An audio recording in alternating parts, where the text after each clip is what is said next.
Coming up on Network Africa. More reactions trail South African President's cabinet restructuring, with the General Industry Workers Union denouncing it.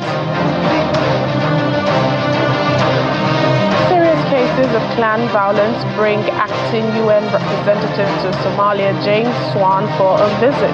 Plus,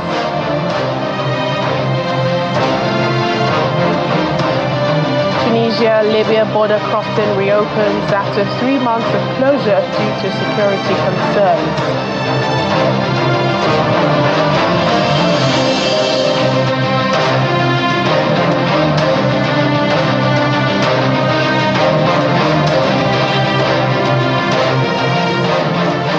And welcome to the program. Thank you so much for joining us. I'm Layo Olarinde. We're starting off in South Africa, where the General Industry Workers Union of the country, GIWUSA, is strongly criticizing President Cyril Ramaphosa's recent cabinet restructuring announcement.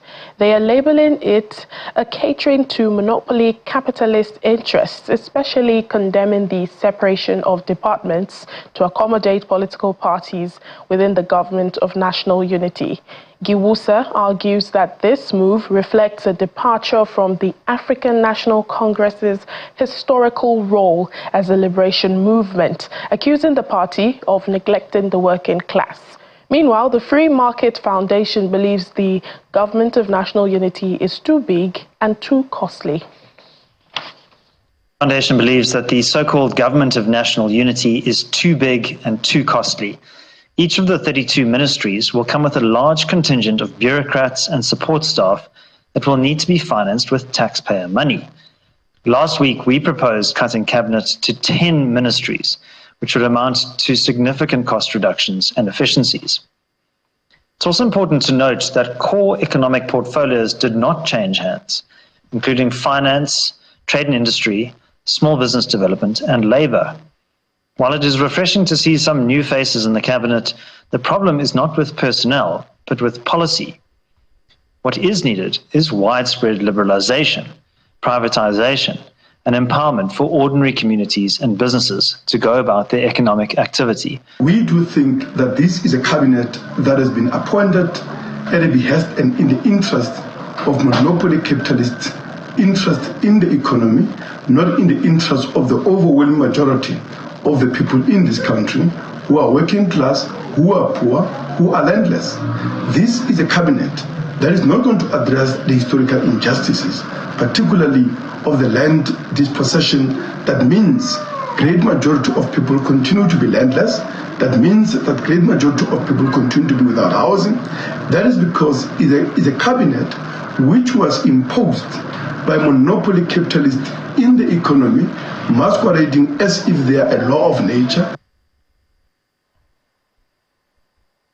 Well, the dust has not settled in Kenya, where police have fired tear gas in the capital, Nairobi, to disperse anti-government protests today, Tuesday. Many businesses remain closed in the city center, and demonstrators have taken to the streets of other cities, including Mombasa and Kisumu.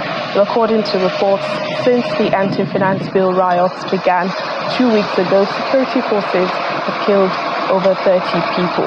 Well, President William Ruto dropped the proposed tax increases, but the demonstrations have not stopped and have morphed into calls for him to resign and also anger over police brutality.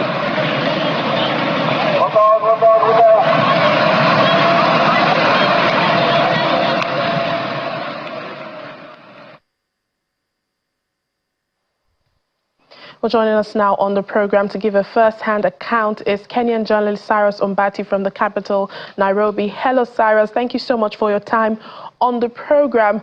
You were at the protest ground today. Tell us how the demonstrations, went today.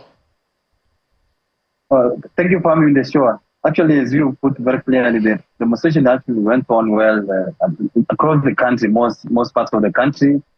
Nairobi, Mombasa, Kisumu, Nakuru, Eldoret. Let's say the legal that more than half of the country counties. But then come the afternoon now, there have been cases of skirmishes here and there. People have been injured. Like for now, I'm from the National Hospital here in Nairobi. They are saying there are 25 people who have been injured today. Most of them were had gunshot wounds.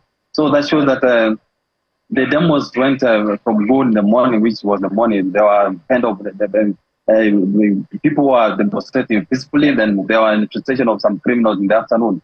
Even now, as we are speaking, Nairobi City now is in chaos, to say the little, because they are going to have joined the protest. They are looting, they are fighting, but the police are now fighting them, or rather pushing them out of the city center. Yeah, you've mentioned that, 25 people have been injured according to the National Hospital. This just goes to say how dangerous the situation is. But what is the update with, the protesters that were killed? We've had, several of them that were killed, and the accusations against the police of responding brutally to these protests. Yeah, because that 9 people have been killed since the protest started. And so far, around 5 of them have been buried because they are Muslims. And the majority of them are yet to have a kind of autopsy on their bodies. There are more than 200 who are admitted in hospitals out of gunshot wounds and different types of wounds. So far, the police, there's an organization called Internal Policing Oversight Authority, which is now investigating the whole issue because they say police used extra or excessive powers or other force to quell the protesters. That issue of investigating the shooting actually is affecting the police operations in one way or the other, because the police seem to be somehow withdrawing from confronting this group who are looting or attacking people on the roads. It's affecting the entire process or the entire efforts to quell the violence or protesting whenever they are violent, which is now becoming chaotic all over. I don't know whether that's the plan of the government or it's playing to the hands of the criminals or the organizers of the protest. Another problem is that there's no face on the organizers of the protest, because the whole thing is being organized online. So when you find that somebody saying that tomorrow on Thursday we need to come out and condemn the government, the kind of response from the masses is huge. That's why you're seeing it's all over the country.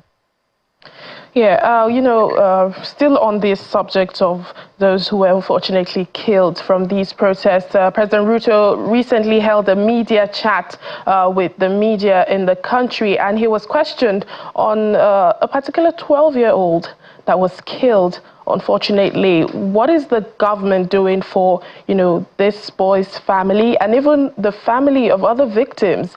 Would there be any compensation whatsoever?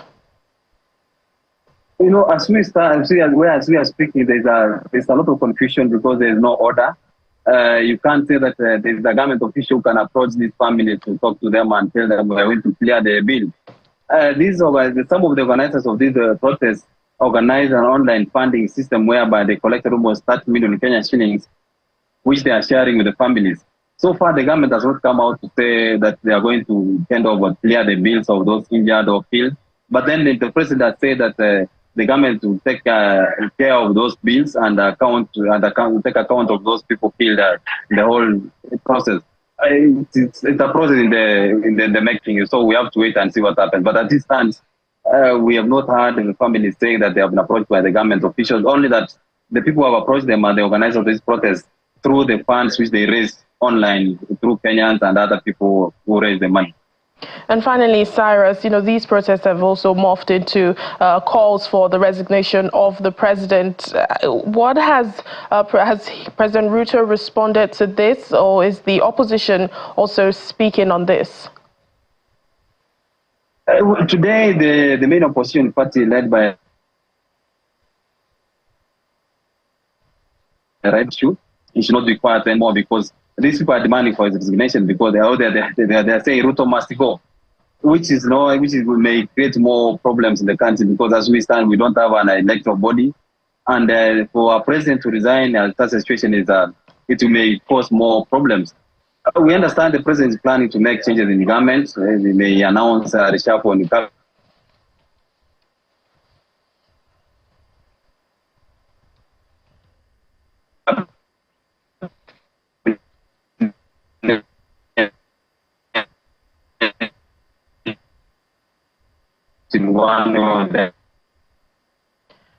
Or looks like we're losing audio on. So we hope that Cyrus, we can't really hear you anymore. I mean, it's a rainy day here in Lagos, so that's possibly why we're having those audio issues. But thank you so much, Cyrus Sombati, Kenyan journalist. Thank you for your reporting.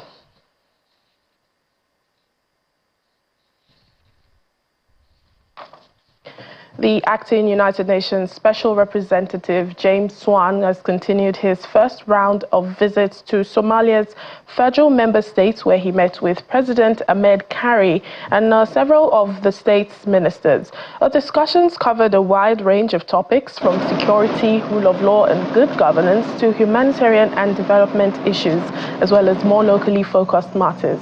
Well, the acting UN Special Rep spoke at a joint press media encounter with President Kari after their meeting.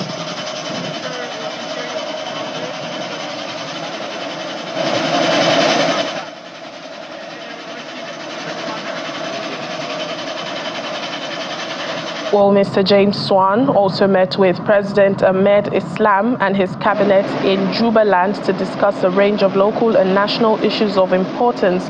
The evolving security environment was among the topics addressed during the meeting, with both parties highlighting the critical importance of preparing for the upcoming transition phase of the African Union Transition Mission in Somalia. Other topics discussed include gains made in the state-building process and the importance of continuing these efforts. The acting UN Special Rep was accompanied in this visit by representatives from some of the 7 UN entities that are based in Jubaland, and they provide humanitarian and development support. He also welcomed the close collaboration and constructive partnership that UN has with local authorities, responding to the needs of the Jubaland people. I'm very pleased to be in Kismayo, in Jubaland. I had the opportunity to have a telephone call with President Ahmed Islam previously, and in fact I've spoken with all of the federal member state leaders by phone since my return. But it's very nice to be back on the ground here in Kismayo, here in Jubaland. Of course, there are a number of important issues here in this federal member state that we addressed during the conversation. Among them, some critical issues in regard to the humanitarian situation and the need to ensure that there's a strong response by the United Nations and by others here in Jubaland. And we're very pleased to see that Jubaland security forces, in close coordination with national forces, are preparing to assume responsibility for sites that ATMIS will be vacating.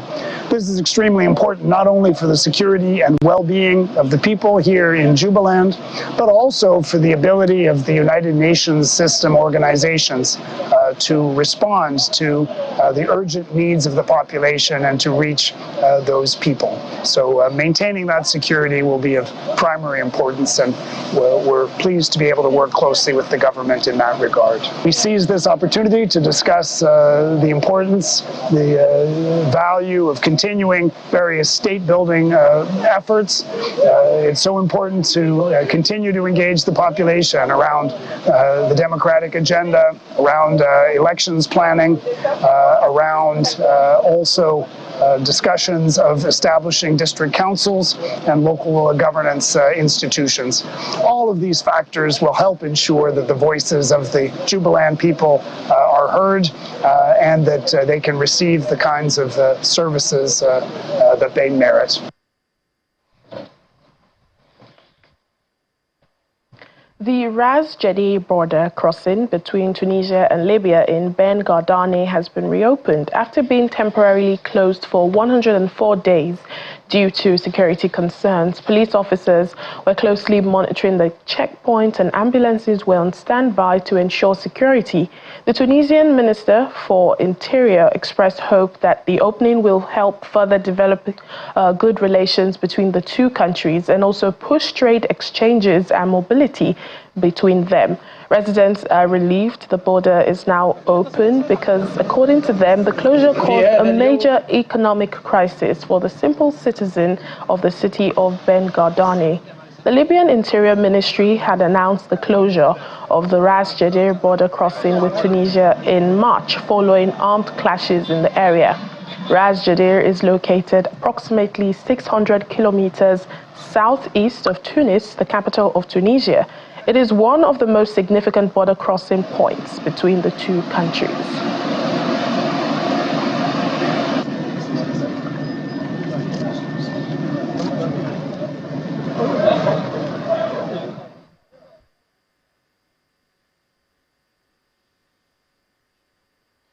Let's take a break now on the program. Still to come.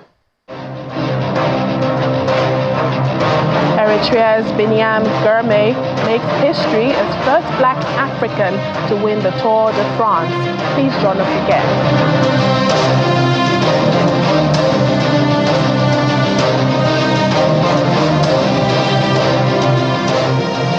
Welcome back to the program.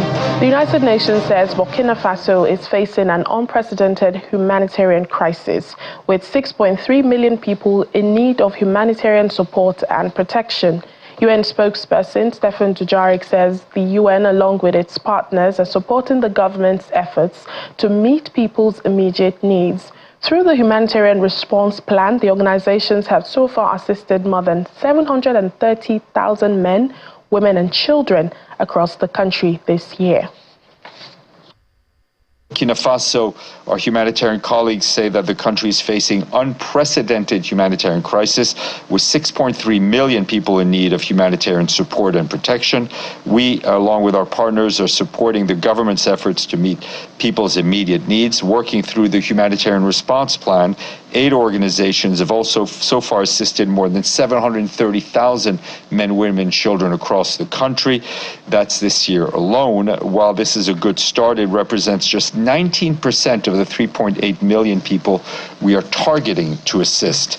Nearly halfway into the year, the $935 million humanitarian response plan for 2024 is only 17% funded at about $157 million.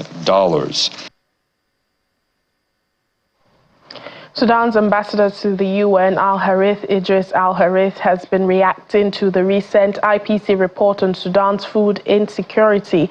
According to him, the report did not mention any adequate indicators of famine in Sudan, adding that the data collection by IPC from the states occupied by the RSF militia is unreliable and unconvincing.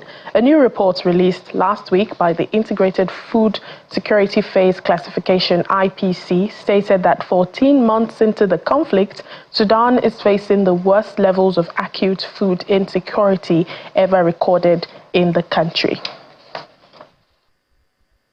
Not clearly mention any adequate indicators of famine in Sudan. We believe that the data collection by IPC from the states occupied by the RSF militia is unreliable and unconvincing due to the difficulty of accessing those areas or those states. The report is merely depending on old data from UN agencies and organizations. Our recommendations are accordingly, we agree with the report that there are people who are in need of food, and an intervention more than others should be supported to protect them from falling into famine or experiencing dire famine. More than 8.1 million people are displaced in states under the government control, should be supported because they can easily be provided and have access to aid. If we open specific border of Adari between Chad and Sudan, this will be opening Pandora's box because there will be smuggling of arms to the area controlled by the RSF militia in that area, and the army or the Sudanese armed forces do not have any checkpoints in that area. We move to South Sudan now, where the United Nations mission in the country, in collaboration with local authorities, organized the peace concert in Tambura, Western Equatoria, to promote reconciliation and peaceful coexistence. This followed an outbreak of intercommunal conflict in April 2024. Thousands of community members, internally displaced people, participated and expressed their optimism that further conflict can be prevented by communities working together. One of the top features was South Sudanese performer and celebrity Bucha Rasta, who has a huge following across the country. On this occasion, he lent his voice to the peace movement in Tambura, a town in Western Equatoria, singing about reconciliation, unity, and nation building in the conflict-affected area. Well, for the mission, the UN mission in the country, the event has been a priority since conflict broke out, but there have been many delays in bringing the communities together due to persistent tensions.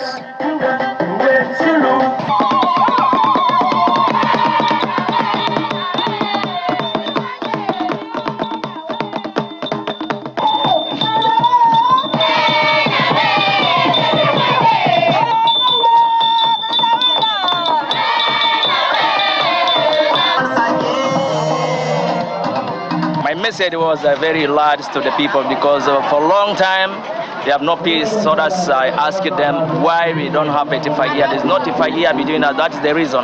So the way we are seeing, as you can see, in the country we have the 3 camps, which is not also good.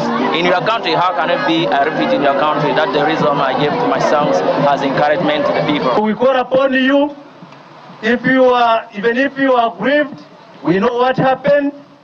But we need to start a journey of peace and reconciliation. We need to leave what happened behind, and we leave the government to take care of those things, of those issues, and we embrace peace, we forgive each other, we reconcile so that we can go to farms, so that our children can go to schools, so that hospitals can open, and we work normally. This is a journey. We need to work together and achieve peace as the communities of Tambra. Enemies will keep with you together, and the objective is to make sure that we have sustainable peace.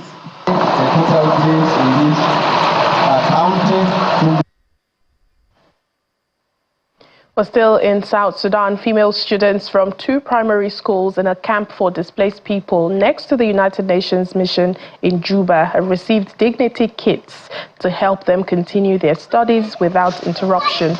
As part of a series of events marking the Day of the African Child, the students gathered to discuss the importance of education for all children and the challenges young women face when they experience menstruation without access to the necessary hygiene products. As a result, a group of volunteers from the UN mission teamed up with a Canadian non-governmental organization, Days for Girls, to bring menstrual health products to girls in South Sudan. Across the country, young women face many barriers to education. The obstacles include conflict, the climate crisis, displacement, poverty, early marriage, cultural and religious discrimination, as well as damaged and destroyed schools and a lack of trained teachers. Our girls, women, we are all unique in a special way. She's from the other country, she's from the other country, and we are all coming from different countries, but we are one in one aspect of life. And you know what that is. One aspect of life is our menstrual health. Menstrual health hinders most of us in education. But Days for Girls came up with a kit that supports the girls in school. This kit is a reusable menstrual pad that you can use. Not only you cannot dispose it, you use it time to time, because sometimes our economy cannot allow us to buy the the disposable pads. It really means a lot to us because they can help us during our menstruation period. And mostly, for sure, I have been missing schools due to the infection of the menstruation. I lack pads, but now that I have them, I am so happy and so much excited. And I really appreciate you people from my heart. Cyclones have come and gone, but the UN Weather Agency says Tropical Cyclone Freddy, a deadly Indian Ocean storm that lashed Eastern Africa last year, is definitely the longest lasting cyclone ever recorded. Freddy, which lasted 36 days, tops the previous record held by Hurricane John, which struck Hawaii and lasted almost 30 days in the northern Pacific. That's about 3 decades ago. It was also the second longest in terms of distance traveled at about 12,785 kilometers, while John was more than 13,000 kilometers. More than 1,200 were reported dead or missing in Malawi in the wake of Freddy, which tore through Eastern Africa in 2 phases, while more than 180 people died in Mozambique.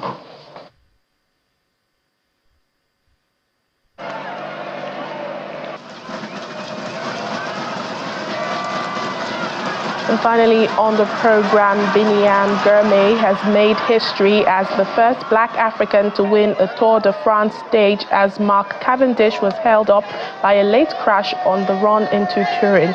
In a reduced sprint finish, Eritrea's Girmay powered to victory with Colombia's Fernando Gaviria and Belgium's Arnaud Delis in second and third. All the pre-race talk had been around whether Cavendish could claim a record 35th stage win, but a crash just over 2 kilometers from the line on the 230.8 kilometer route from Piacenza left many riders, including the Manxman, out of position. Well, at the finish, an emotional Girmay, who won his first Grand Tour stage at the Giro d'Italia in 2022, explained that the win is important for him. Yeah, you know, it's since I started cycling, Tour de France was, I'm never dreaming to be part of Tour de France, but now, I can't believe it. To win in Tour de France second year in the big bunch sprint, for me was unbelievable. And that's where we end the program for today. Thank you so much for watching. I'm Layo Olarinde.